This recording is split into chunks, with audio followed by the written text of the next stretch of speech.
Денеска, после година и пол на постоење на овој мандат на Советот и на мојата градоначалничка функција и излегувањето на проектот следење на принципи на јавна администрација во зачувување на вредноста на доброто и управувањето,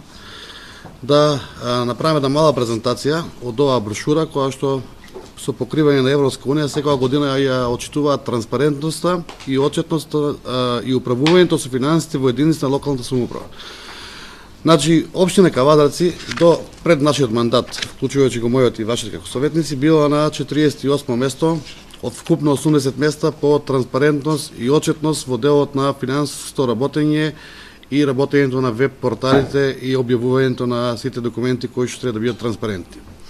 Или од 100% максимално бодирање имало 21% исполнетост. Во моментот, општина Кавадарци е единствен пример во Република Македонија во 2018 година што има пораз во делот на транспарентност и отчетноста, се наоѓа на трето место, значи од 48 на трето место, и имаме 50,6% исполнетост во делот на транспарентност. Ова е еден голем успех за нас како општина, како совет, како администрација, како градоначалник, да бидеме на трето место во Република Македонија по делот на транспарентност и отчетност. Тоа значи дека општина Кавадарци во целокупното работење и административно, и медиумски,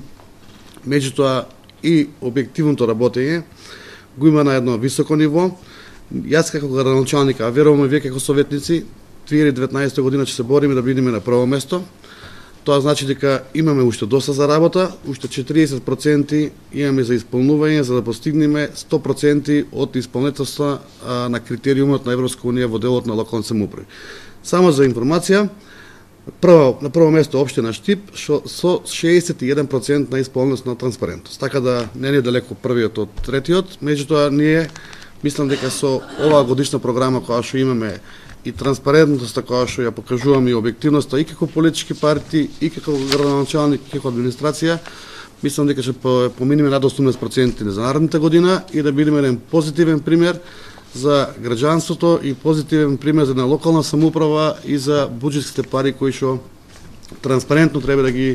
ги трошиме, односно да ги објавуваме сите информации да има достапност граѓаните и целокупното општество. Јас уште еднаш ви заблагодарам, ова е заедничка заслуга и моја, и ваша како советници, политички партии, меѓутоа и на јавната администрација која што е покажала ова објективност и транспарентност.